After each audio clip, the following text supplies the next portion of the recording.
Hello, this is Kristofarova. Welcome to another episode of the Strategy Skills podcast.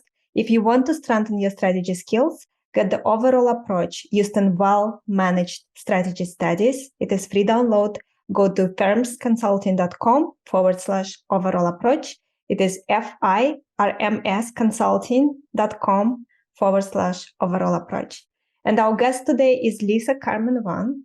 Lisa is a former 4-time USA national champion and Hall of Fame gymnast turned serial entrepreneur, angel investor, and venture capitalist. Welcome, Lisa. Thank you. I'm excited to be here. Lisa, so let's start from your career as a gymnast, very successful career. Take us back and maybe you could share with us, what do you think were some of the key reasons for your success as a gymnast? So I started gymnastics when I was 9 years old, and I really was passionate about it from the very beginning. And I think that the number one thing that I learned from it was just the ability to fall and get back up again. Every time I encountered failure, every time I literally fell in front of thousands of people, I found an inner strength inside to learn how to get back up and continue my routine and be even stronger than I was before. And certainly a lot of that came from the discipline, the ability to set big goals for myself and go after them unapologetically. And all of that, the falling and getting back up again, really taught me to trust myself. And let's unpack discipline a little bit. What advice could you give to someone who has big goals, but they feel they need to be better when it comes to discipline? Well, I think it's just really asking yourself, what is going to be the most important thing that's going to move you forward, and how badly do you want it? And I think there's a lot of people who like the idea of being something. Like, you know, when you're little, you like the idea of being a rock star, right, in a band and traveling around the world. And then the reality of it is you have to practice the musical instrument day in and day out. You have to, do all the not as pretty things behind the scenes, and it's not all the glamorous things outside. And so it's really thinking through, how badly do you want it? And every big goal you're going to have to work hard and suffer and go through hard times for. So it's what's the work behind the scenes that you're really willing to do to get to the big goal. Did you had to have those conversations with yourself, or did you feel that you always had this internal drive that made you so disciplined? I have always had a drive to do big things and to be successful. I don't think that I'm not like a very, very disciplined in the way of like, I wake up at 5 a.m. I do this by 6 a.m. I do this by 7 a.m. I have no distractions. I am not like that at all these days. As a gymnast, I was forced to, because the coaches tell you have to do this. As an entrepreneur, I set my own schedule, and I'm not as disciplined as I think some people are, but that's also because I am a creative. And so I think it's really about figuring out what are the most important priorities for each day. And then also the older I get, the more I think it's also important to rest and to listen to your body and feel, it's okay if you have one day where you're very disciplined and another day your body can't do it. So, yeah. That is very true. I also always had this internal drive to do big things, and it is very powerful drive. And if you spend time with people who have that drive, I noticed when I work even with clients and so on, you can influence someone positively in that direction, but in certain situations, there's not big enough why for people to do it. And then this is where you start. You understand, why do you want to do this? What are you creating here?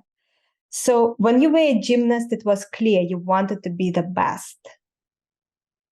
And talk us through the journey of reaching the height of your career as a gymnast, and at what point you decided to switch and do something different.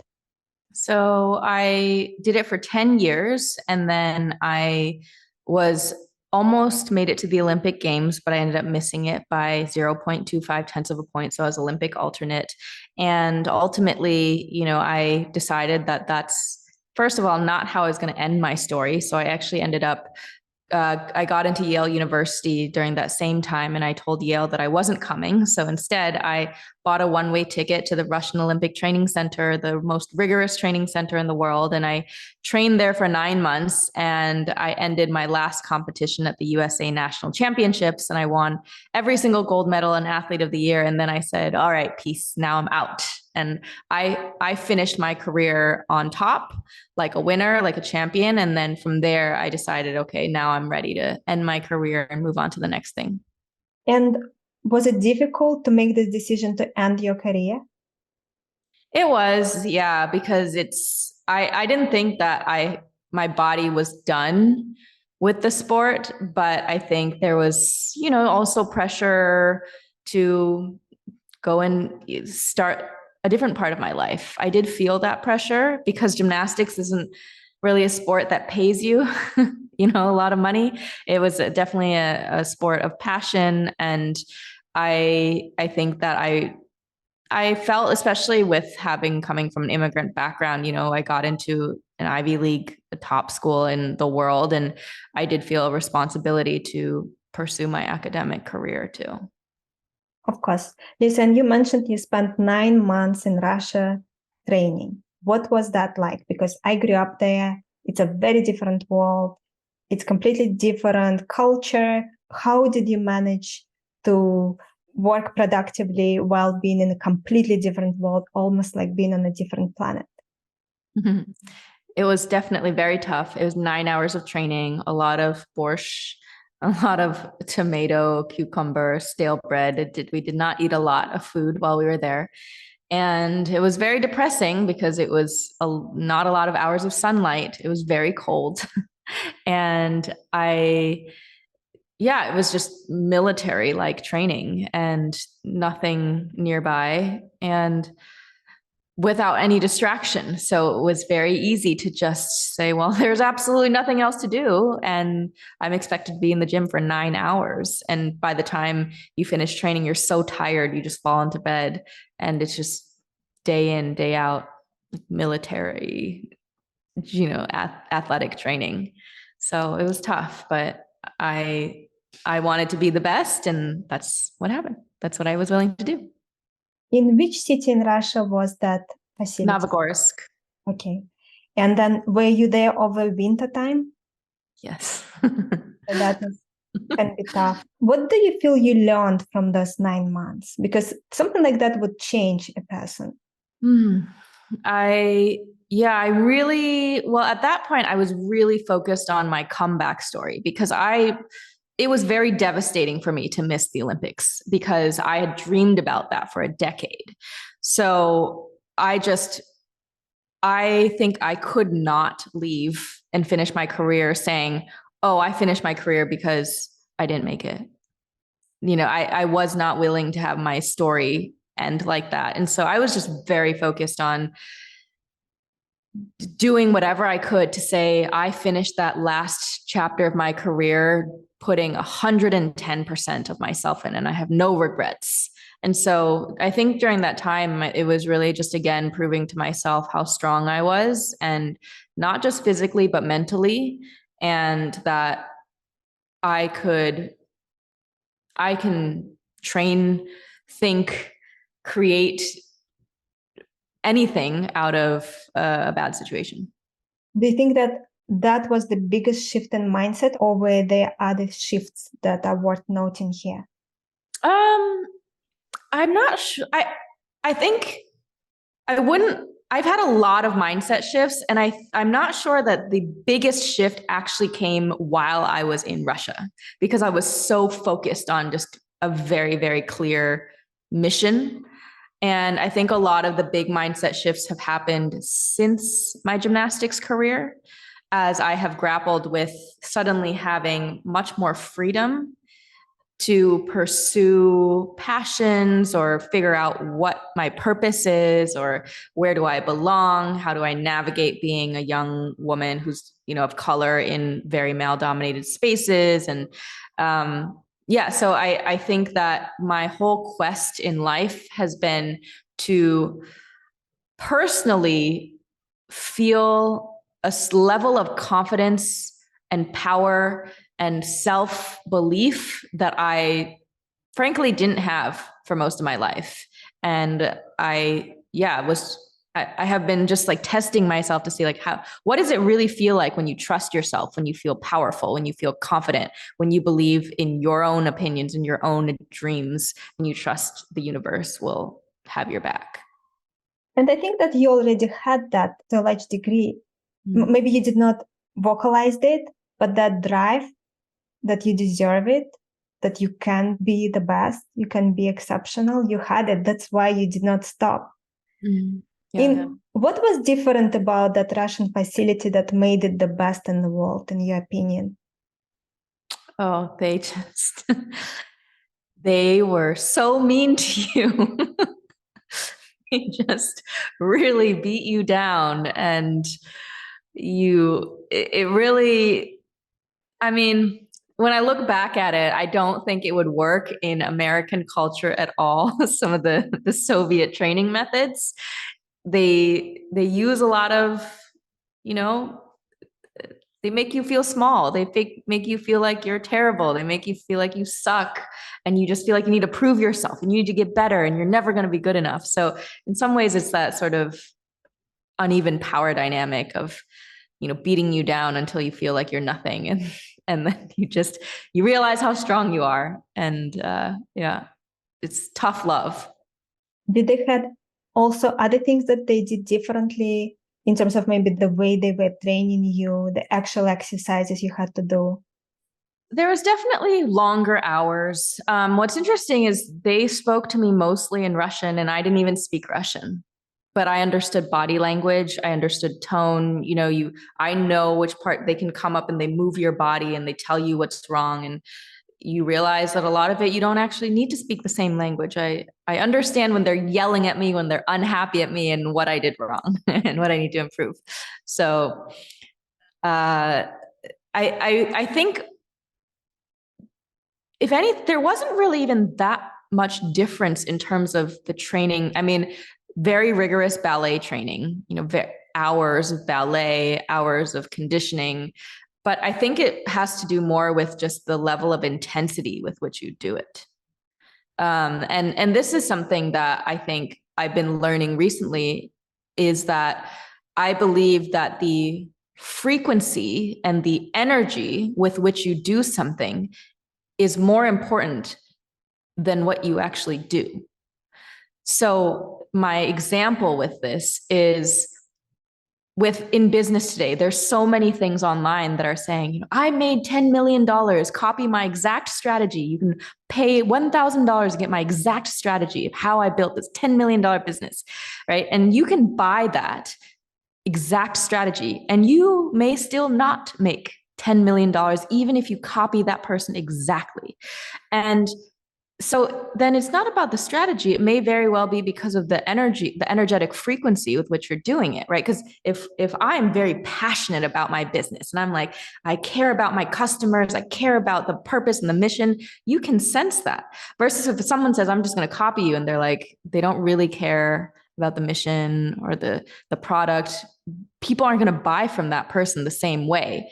And so again, going back to the intensity and the passion, and like, you can take someone who has no passion for the sport, throw them in the Russian Olympic Training Center, make them do the same ballet exercises, and they still may never be as good as the person who's just like, I'm going to do it with intensity. And when you add on to that the number of hours of training, it's just, your body kind of goes into survival mode, and you're like, I just have to do this, and I have to, and that in some ways is also training yourself mentally.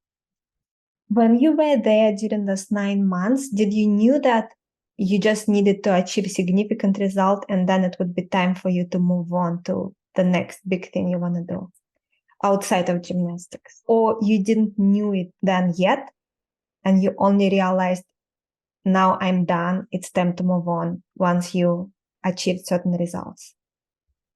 I was definitely, after 10 years of doing anything, I think you can be a little bit tired of doing the same thing. And I definitely felt tired by that point in my career, because I had been doing it for many years. I'd been I'd been champion for a number of those years. And it's a very different feeling when you are the underdog and you're trying to become number one versus protecting your number one spot, right? It's like, you're like, okay, I'm fending off all the people who are coming up. And I think I was ready to move on, but I just needed to move on the right way. And that was on top. Do you feel that the way you were trained during those 9 months also caused some harm to you in terms of your confidence? Or do you feel overall it was beneficial because it helped you find even greater strength? So those 9 months were not particularly different from the 9 years with which I did gymnastics, to be quite honest. I had Soviet coaches, Belarusian, Russian, Bulgarian, Ukrainian, all of those coaches. And so it's not like the styles were particularly different. It was just, in the American system, I still had to go to public school, whereas in Russia, they just didn't go to school, right? So they could train 9-10 hours a day. So I don't think it was about those 9 months, but I think overall gymnastics and the training, for all the positive that it gave me in terms of discipline and focus and perseverance and mental strength and resilience, there was definitely a lot of negative that I can now see that, when you are 9 years old starting and you go your entire adolescent life with coaches yelling at you, telling you you're not good enough, that you're not skinny enough, that you're not pretty enough, that you don't smile enough, that you smile too much, now you're too fat. Now, what you constantly hear people telling you what your value is. And suddenly, if you ate some ice cream and then they find out the next day, they say, oh, you need to lose 2 pounds, you have a very weird way of thinking about your body and your confidence. And so I definitely think that there was extreme pressure to be perfect, extreme pressure to live up to a standard of perfection that's very hard. It's very tough. And pressure to represent your country at such a young age. And that definitely, I think, as an adult, was tough for me as a woman. And, when you add on to the fact that already in society, women get so much pressure to look a certain way and be beautiful and perfect. And so when you add on gymnastics, it's just exponentially worse. You're even that much harder on yourself. And I actually really understand what you were going through, because I was, at the same time you were training during your years of growing up, I was training to be a concert pianist. And I also had teachers screaming at you, and all the experiences you mentioned at how it negatively impacts your confidence. One thing I would say about Russia is, if you ever go back, there are a lot of amazing things about Russia. There are people there with so much warmth and kindness and such deep understanding of life and so on, strong family ties. So I hope you will be able to experience that part as well. Amazing food. We have amazing movies and cartoons. So I hope if you ever get a chance, the experience is not limited to the experience that you had during those 9 months. Just for everyone also listening, because I don't want to create that impression. So let's move on now. So you're coming back. You have this huge success and you realize, okay, now it's time for me to go to school and start my new life. So talk us through what happens next. So I ended up attending Yale University, and I now had so much more time on my hands, so much more freedom and flexibility. I could eat what I wanted to. I could be tired the next day, and that would be okay. I could go dancing, and I could go out and eat and have fun with friends. And I never had that experience before. But also I had to find my next passion. So I had to figure out what I was passionate about academically. And that was very tough for me, because I didn't know what I wanted to do. So I tried all these different majors, and I tried psychology and history and economics, and I ended up studying literature. And I loved reading, and that was about it. So you studied literature, and then after that you were interviewing, and I think you went and worked on Wall Street. Yep. So talk us through that experience. You So probably I had all the actually- experience of interviewing with consulting firms as well, which will be very familiar to many people who are listening. Yeah. So I had a pretty unconventional way. So I ended up, I interviewed for some.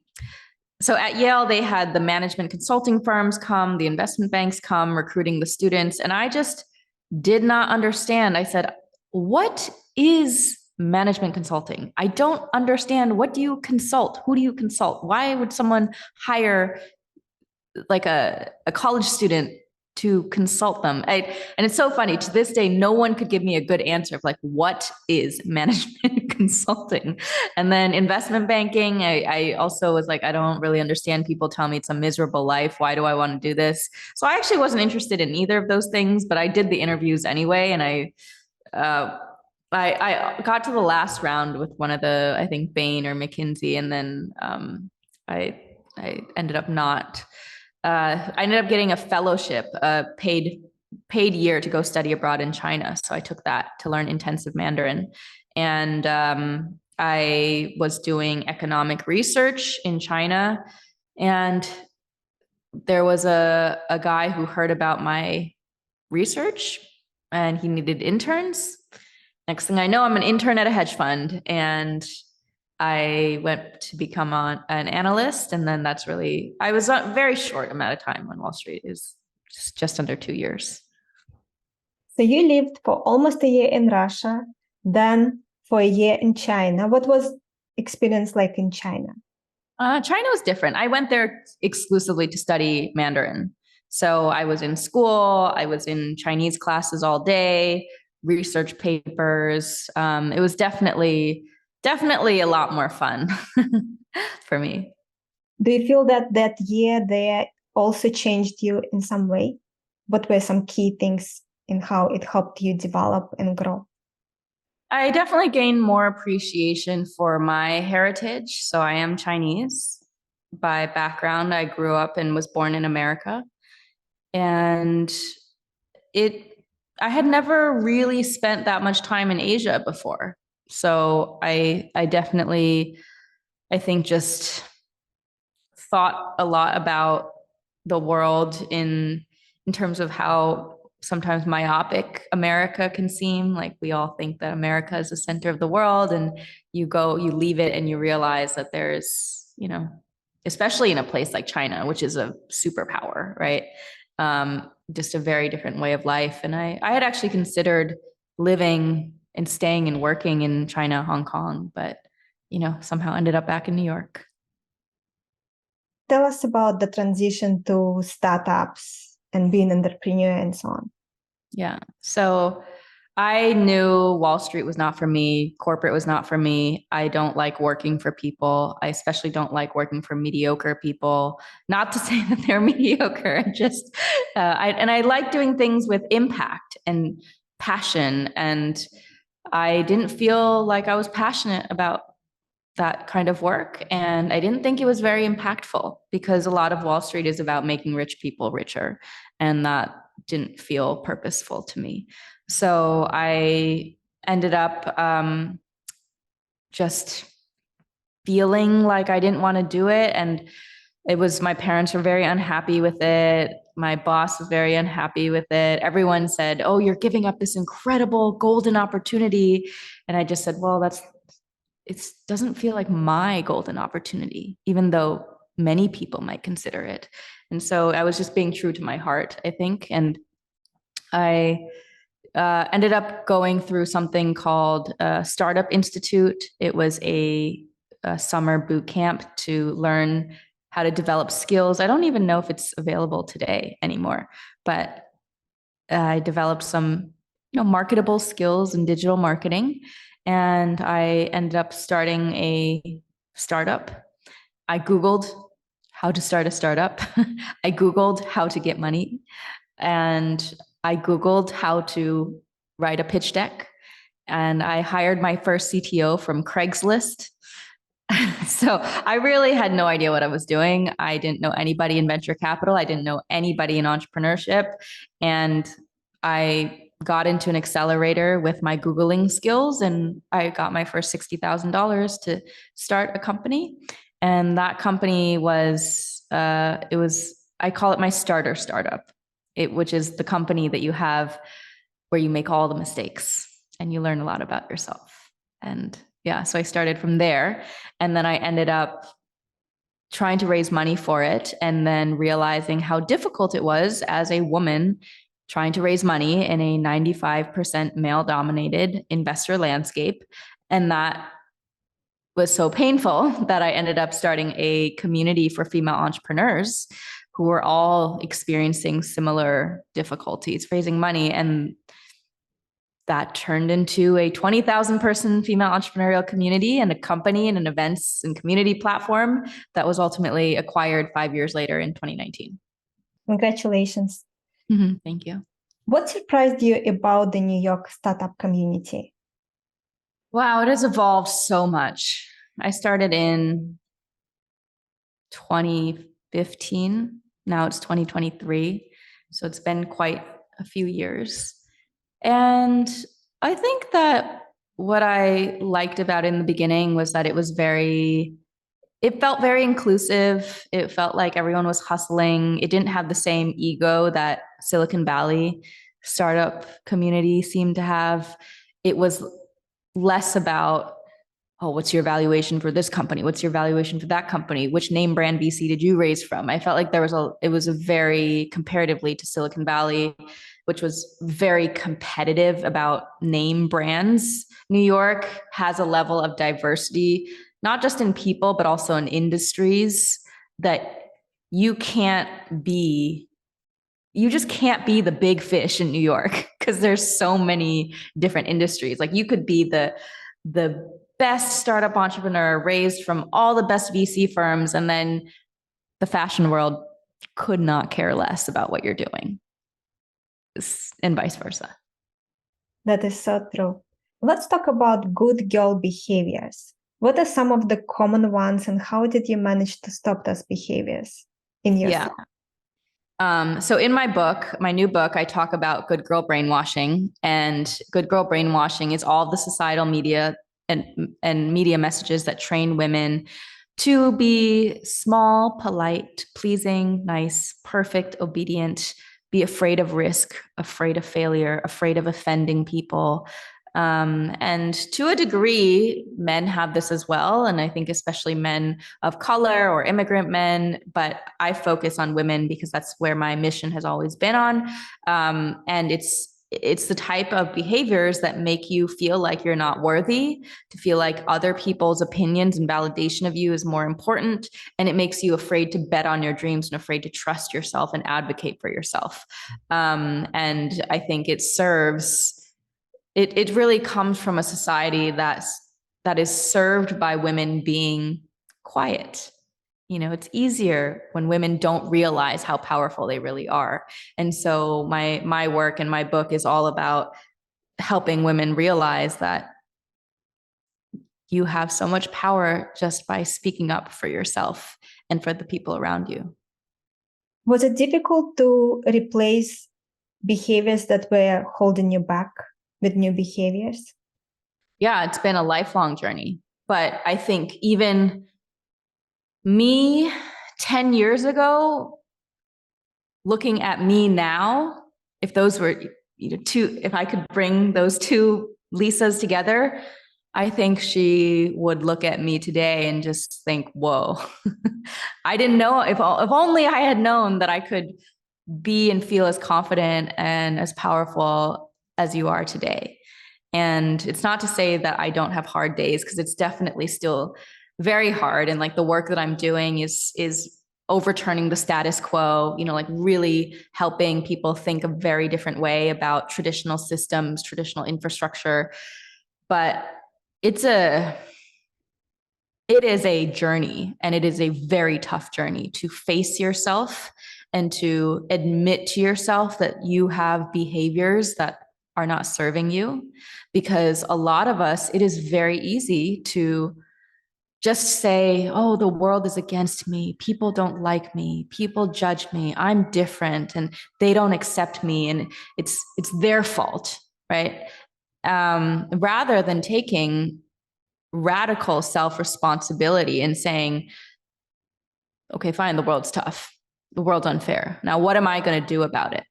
And if I am not happy with the situation that I'm in now, how am I playing a role in keeping it that way?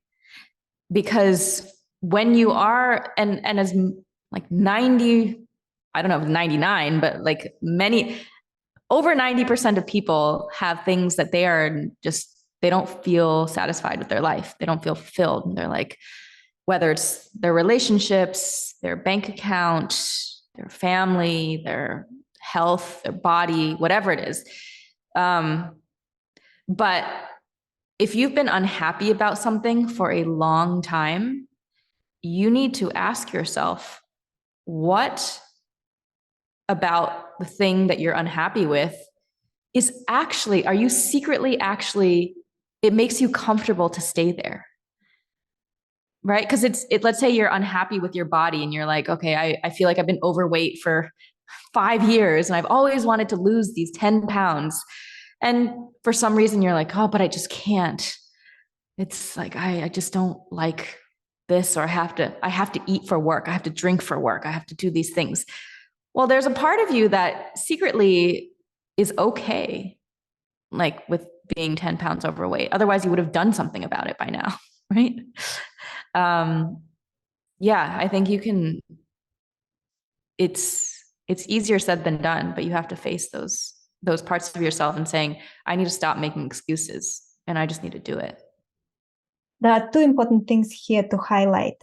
One is that when you are surrounded by people who are not treating you well, who are disrespectful, maybe even abusive towards you, the first question to consider to ask is, what are you doing to create this behavior? And then another important thing you mentioned that I would like to highlight because it's so important for people to understand is that sometimes when we are trying to fix certain behavior, but we are not finding enough drive to fix it, is because we are benefiting from that behavior in some way. Yeah, exactly. So let's zoom in a little bit on behaviors. Were there specific behaviors that you identified in yourself that were behaviors that you specifically focused on eradicating? The fundamental thing that I have really worked on, that I think a lot of, let's just say, any sort of minority faces, is undervaluing yourself.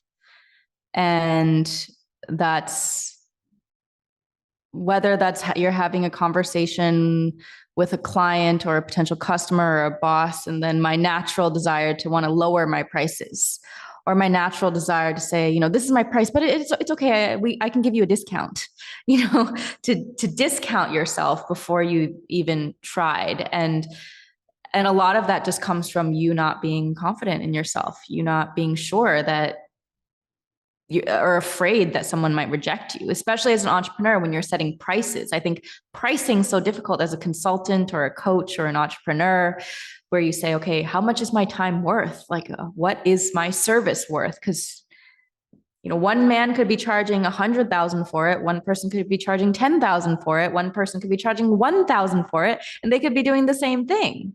And it just has to do with their level of worth in themselves.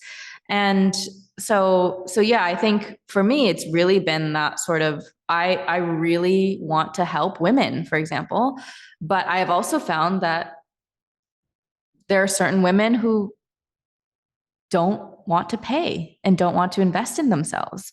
And so for me, it was like, well, what's the line between me really wanting to help someone and me then under or devaluing my own services? And so yeah, it's been really just trying to stop giving away everything for free, because I feel bad for people, and also because I'm undervaluing myself. And that is such a common story for someone who is mission driven.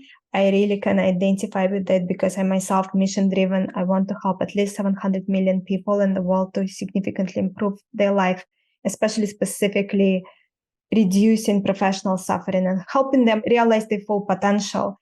And the thing that you come across, you want to help everyone and you give away so much to the point that you are sacrificing yourself. And then there's this situation where you're spending a lot of energy and not enough energy is coming back. That is how you get burnt out and not able to actually fulfill your mission. And people who are usually not ready to pay you are not ready to work with you anyway, and they need to get to you down the road if they ever going to be ready to work with you.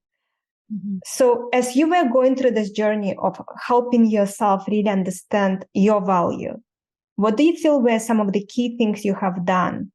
Or what advice you would give to someone who is now listening to us and thinking, okay, but I actually don't value myself enough? What advice would you give to someone?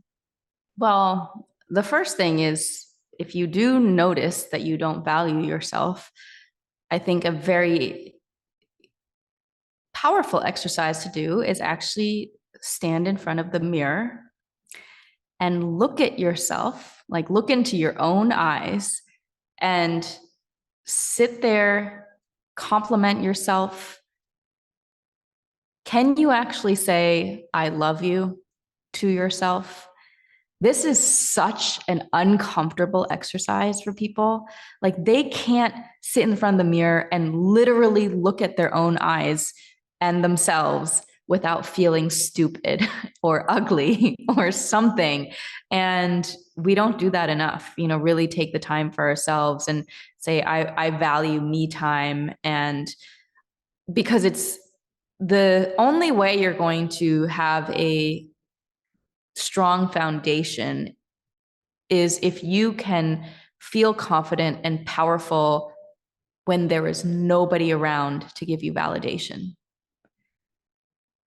If no one ever saw your work, if no one ever gave you another compliment, if no one ever loved you and you just had that person in the mirror, could you compliment them? Could you make yourself feel good? Could you really love your body? And are you grateful for your breath? And are you grateful for your eyes that can see and your voice that can speak and your ears that can listen to music? And I think that's the thing. When you're so ambitious, we're always focused on the next goal and will someone, give me this award, pay me this money, do something. Then I can buy something that'll make me feel good. And we just don't take time to actually value ourselves. I love this advice. It's something that I also found for myself. It's so powerful to just look in the mirror and even start from feeling compassion for yourself. We are so hard on ourselves, specifically people who are listening to this podcast, everyone within Firms Consulting community. We are all incredibly driven. We are where we are in our life, not because anyone gave us anything. We just crawled through things and bleeding and everything. And we were able to break out of our orbit multiple times and be so far from where we started that people don't even understand how you were able to get there. And with that kind of drive, often you're very hard on yourself. And giving yourself compassion, looking in the mirror, looking into your own eyes and just feeling compassion for yourself. Start with compassion, then love. It's so powerful. It really starts shifting things. So I love that you gave that example. For people who are looking for investors or for people who want to ask for a raise, are there specific tips that you could give in terms of how to navigate that process based on your experience of helping people? Yeah. So I think 3 key questions. Number 1, why you? Why are you the person to build this company, which is really founder product fit? And I need to really see someone where it's this is your life's mission. Why is this your life's mission? Come rain or shine, you are going to be here to lead this company. That you're not just doing it for the money. You're not just doing it for the fame. You're not just doing it, I don't know, because it's hard. You want to do it because of you're the right person to do it. Why this problem? Is this a big enough problem? Is this a problem that you can actually fix? Is it a scalable problem? Like, does it have the potential to give the investor the returns? Because it has to have a big enough problem in order for it to be a big enough company. And then the third is, why now? And I think some people underestimate the timing of things. Like, why does this company need to exist right now at this moment? What economic, societal, technological trends are making it such that this is the moment that this needs to exist? And how will the timing actually help this company grow even faster? You know, what's the appetite in the market for it? And so I think if you can just think like, why me? Why this problem? Why now? And also have the level, again, of conviction in yourself that this is what you're meant to do, and that you can speak about it with the right energetic frequency, and that you genuinely believe that you're going to do it. That's really the first impression that you need to make when you have the first meeting. So every first meeting, the only goal for a first meeting is to get to the second meeting. The only goal for your second meeting is to get to a third meeting. You know, it's like so many times we just try and say everything. It's like, you just need to give, especially in that first meeting, why you, why this problem, why now? If you can articulate that in the first meeting, then that's great. Then you also, of course, need to know, like, how are you going to make money?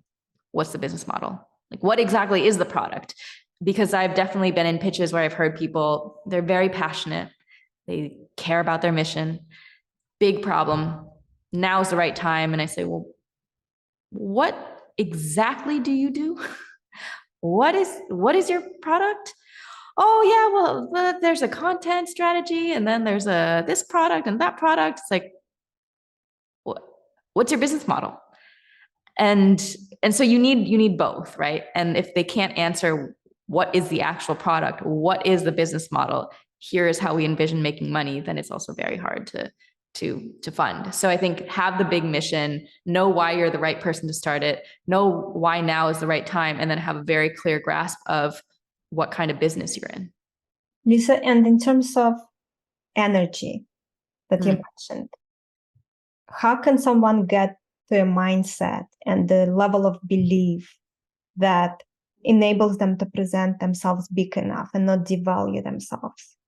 So sometimes I've noticed that there's kind of two types of people. There's people who devalue themselves regardless.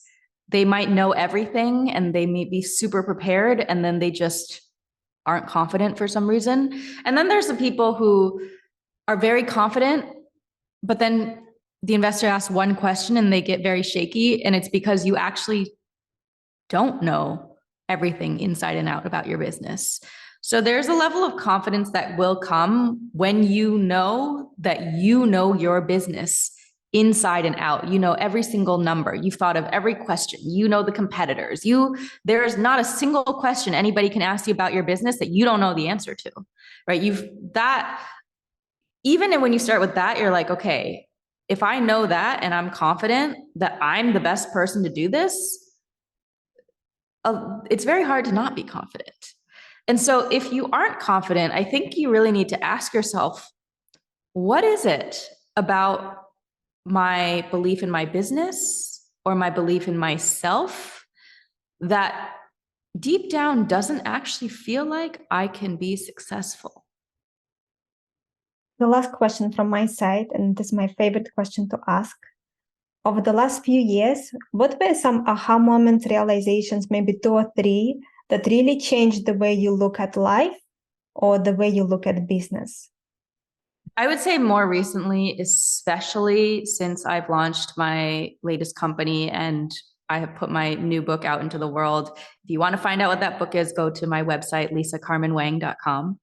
And I think something that has really come just very recently as my confidence has grown is not taking things personally.